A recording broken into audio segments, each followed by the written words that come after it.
Well, Mr. Demling came to Bowling Green, Kentucky, and I wanted to show a demonstration about swing versus club. Okay, so I want you to take notes. This is a 6-minute video, folks.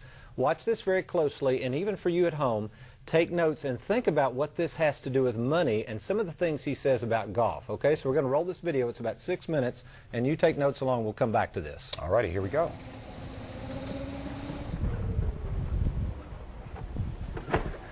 Well, folks, welcome, and we are here today at a very, very popular, beautiful golf course located just outside Bowling Green, Kentucky, Old Stone Country Club. This is just a wonderful facility, place I'd recommend checking out, by the way. But today, we're going to be talking with a very, very famous golfer in the state of Kentucky, 73-year-old Buddy Demling. And Buddy's going to show us some things and help us to understand the difference between a good swing and golf clubs, and I'm going to help you make sense of what that has to do with economics and money. So come on, let's see what Buddy's up to. Well, hello there, Buddy Demling. Say, Tony. Good to see you, my friend. It's good to see you. You have a safe trip down from I Louisville? did, and a quick one, really. Buddy, since you're here, if you don't mind, do you mind watching my swing? No, I'd be happy to. Yeah, okay, great. I'm looking forward to this. I'll grab Mr. 7-iron.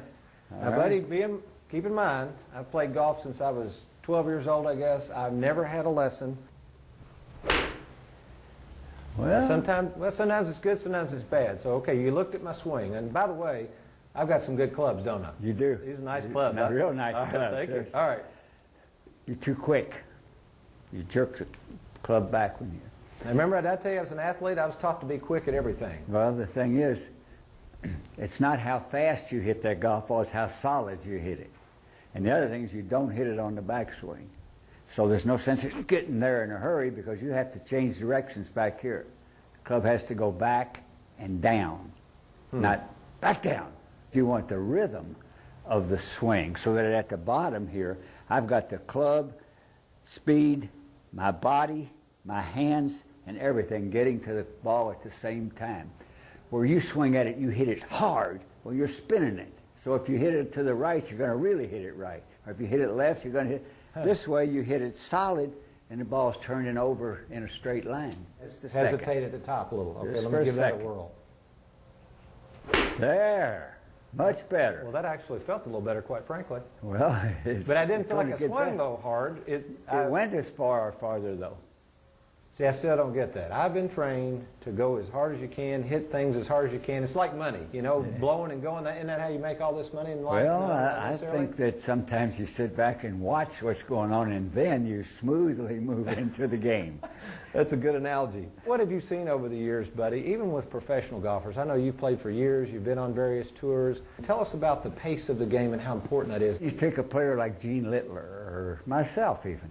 We're still playing at 70-some years old because we swing very rhythmically all our lives.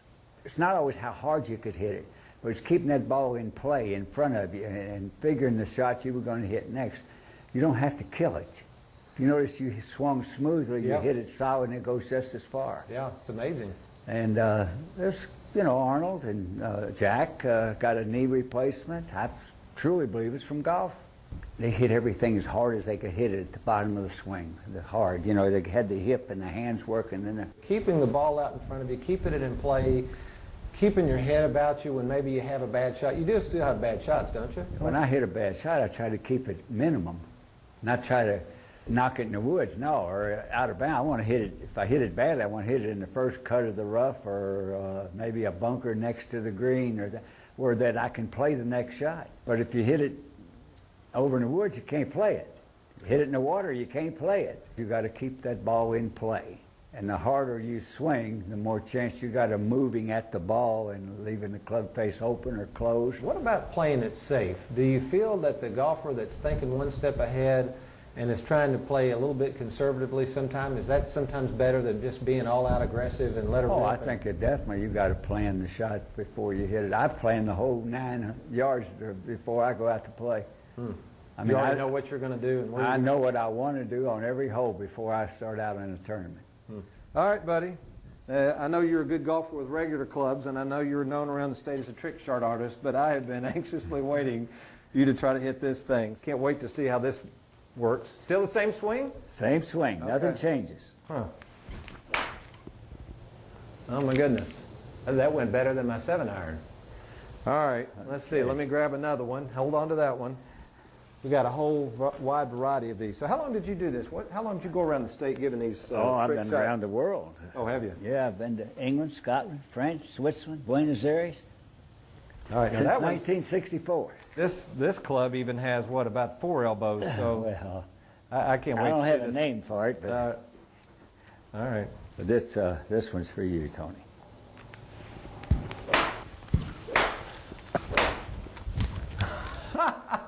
I don't know, that almost looked like a Braveheart on golf, the way you were swinging that thing away. Now, can we find one of these in the Old Stone No, I don't shop think at so. Oak I don't think you'll be able to find it. That is absolutely amazing.